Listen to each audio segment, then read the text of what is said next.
इस हफ्ते 3 बड़े रिजल्ट्स आए हैं और तीनों अलग अलग हॉट थीम्स के स्टार हैं। E2E नेटवर्क्स, AI और GPU क्लाउड का पोस्टर बॉय, टारिल पावर और ट्रांसफर और कैपेक्स साइकिल का, हिमाद्री बैटरी मटेरियल्स और स्पेशलिटी केमिकल का। और मज़े की बात यह है, तीनों का Q1 नंबर्स बिल्कुल अलग अलग मूड में आए हैं। एक में रेवेन्यू 334% बढ़ गया है और एक में प्रॉफिट उल्टा गिर गया है और एक ने चुपचाप सारे रिकॉर्ड तोड़ दिए हैं। आज हम तीनों को एक एक करके देखेंगे, सिर्फ हेडलाइन नंबर्स नहीं, उसके पीछे की असली कहानी। चलो शुरू करते हैं। शुरुआत करते हैं E2E नेटवर्क से। सबसे पहले नंबर्स देख लेते हैं। रेवेन्यू रहा 156.8 करोड़, 334% प्लस YOY और क्वार्टर भी 64% ग्रोथ। EBITDA मार्जिन 75%, पैट पिछले साल लॉस में थी, अब 44 करोड़ प्रॉफिट है, यानी 1668% की ग्रोथ। और existing MRR monthly run rate मार्च के 37 करोड़ से जून में 72 करोड़, लगभग double. 5100 GPU live. Result blockbuster रहे हैं एज एक्सपेक्टेड, जो हमने E2E के एनालिसिस में भी डिस्कस किया था, और रैम्प रियल भी है। B200 GPU डिप्लॉय हुए हैं, MRR डबल हुआ है, पर दो चीज़ें समझनी ज़रूरी है। First thing, depreciation. एक 75% EBITDA मार्जिन थोड़ा धोखा है। GPU बिजनेस की सबसे बड़ी और असली कॉस्ट होती है डेप्रीशिएशन।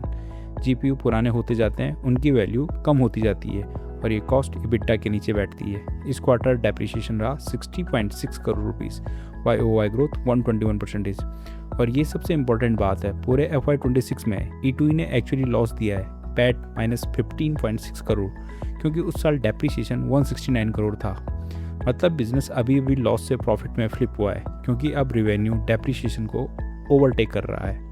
पॉजिटिव पॉइंट ये है कि डेप्रीशिएशन टू रेवेन्यू गिर रहा है। पिछले साल 76% था, अब 39%, यानी GPU फ्लीट पे ऑपरेटिंग लेवरेज किक कर रही है। ये अच्छी बात है। दूसरा रिस्क है डाइल्यूशन। कंपनी ने प्रेफरेंशियल इश्यू से 1592 करोड़ रेज किए और ये सब GPU कैपेक्स में ही जा रहा है। ग्रोथ आ रही है, पर नंबर ऑफ इक्विटी शेयर का बेस भी बढ़ रहा है। तो वर्डिक्ट क्या है? एक्सप्लोसिव ग्रोथ है, पर ये एक यूटिलाइजेशन और प्राइसिंग हमेशा हाई रहनी चाहिए वाली बेट है।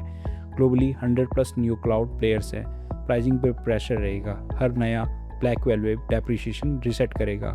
असली सवाल रेवेन्यू परसेंटेज नहीं, GPU फ्लीट ऑब्सोलेट होने से पहले E2E अपना पैसा कमा पाएगा या नहीं। तब तक थीम के साथ राइड करो, पर आंखें खुली रखकर। चलिए अब टारिल का नंबर देख लेते हैं। रेवेन्यू है 559 करोड़ रुपीज़, YOY ग्रोथ हुई है 10%। EBITDA है 87 crore rupees, -10%। PAT 50 crore rupees, -17% की ग्रोथ। EPS है 1.66। तो टॉप लाइन तो बढ़ी है, पर प्रॉफिट उल्टा पीछे चला गया है। ऑर्डर साइड स्ट्रॉन्ग है, इनफ्लो हुआ है 2114 करोड़ का, जो कि ग्रोथ दिखाता है 218% की, जिसमें PGCIL का अल्ट्रा मेगा ऑर्डर है, जिसकी बुक वैल्यू है 6630 करोड़ रुपीज़। चलिए अब नंबर्स देख लेते हैं। स्लाइड कहती है कि EBITDA मार्जिन 15.6% है, पर फुटनोट में इंक्लूडिंग अदर इनकम है। अदर इनकम ट्रेजरी निकाल दो तो कोर ऑपरेटिंग मार्जिन बनता है 13.1%, पिछले साल था 15.7%, और ग्रॉस मार्जिन 32.5% से घटकर 28.2% हो गया, यानी कोर प्रॉफिटेबिलिटी क्लियरली कम हुई है। रीजन चंगाडर प्लांट एक्सपेंशन चल रहा है, यूटिलाइजेशन लो है अभी। इंपॉर्टेंट बात यह है कि ये डिस्ट्रप्शन सेल्फ इन्फ्लिक्टेड है, अपनी कैपेसिटी बढ़ाने के लिए, डिमांड गिरने से नहीं। बट यहाँ एक ट्विस्ट है, कंसोलिडेटेड मार्जिन 19.16% है, बैकवर्ड इंटीग्रेशन क्वेश्चन दे रही है और 23,000 करोड़ की बिड पाइपलाइन में, तो डिमांड थीसिस तो स्ट्रॉन्ग ही है। चलिए वर्डिक्ट देख लेते हैं। लास्ट 3 क्वार्टर काफ़ी सॉफ्ट रहे हैं टारिल के, पर थीसिस इंटैक्ट है। बिजनेस टूटने वाला नहीं है, एक्सपेंड करते हुए लड़खड़ाता हुआ दिख रहा है। मैनेजमेंट अपनी प्रोजेक्टेड गाइडलाइन से पीछे चल रहा है, और मैंने अपने चैनल पर टारिल के बारे में काफ़ी बार डिस्कस किया है।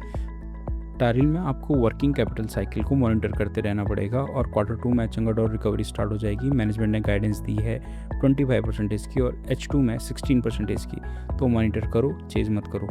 चलिए अब हिमाद्री स्पेशलिटी की बात कर लेते हैं। रेवेन्यू रहा है 1432 करोड़ रुपीज़, 28% की ग्रोथ। EBITDA 313 करोड़ रुपीज़, 33% की ग्रोथ। पैट 228 करोड़ रुपीज़, 27% की ग्रोथ। तीनों record growth. EBITDA margin 22%, PAT margin 16%। चलिए अब नंबर के पीछे की क्वालिटी देख लेते हैं। ध्यान से देखना, EBITDA रेवेन्यू से तेज़ बढ़ा है, 33% वर्सेस 28%, मतलब जेन्युइनली मार्जिन एक्सपेंशन हुआ है। हिमाद्री का बिजनेस एनालिसिस भी मैं कर चुका हूँ, तब से हिमाद्री ने 60% से ज़्यादा रिटर्न दे दिया है। बिजनेस मिक्स वैल्यू चेन के ऊपर शिफ्ट हो रहा है। इसने तीनों कंपनीज में सबसे साफ क्वार्टर दिया है। New energy materials anode 2000 MTPA अप्रैल में कमीशन हो गया है। LFP cathode 2000 MTPA Q3 FY27 में आ रहा है। लॉन्ग टर्म एम्बिशन कंपनी का 2 लाख MTPA का है। सिकोना का एरिना से 45 मिलियन ऑस्ट्रेलियन डॉलर की फंडिंग हुई है। IVC में स्टेक 17.3% से बढ़कर 19.4% हो गया है और ये सब प्रॉफिटेबल कोर है। कोल तार पिच और कार्बन ब्लैक से ही फंड हो रहा है।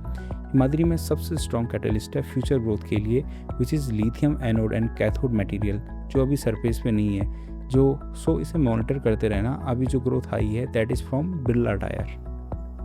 तो इन 3 कंपनीज में आपको कौन सी कंपनी सबसे स्ट्रॉन्ग लगी है, कमेंट्स में बताइए। अगर ये ब्रेकडाउन, जहां हम हेडलाइंस नहीं उसके पीछे के नंबर्स दिखाते हैं, पसंद आया है तो लाइक करो और सब्सक्राइब करो, क्योंकि ये एक जगह है जहां हम वो दिखाते हैं जो कोई नहीं दिखाता है। मिलते हैं अगले वीडियो में। Thank you.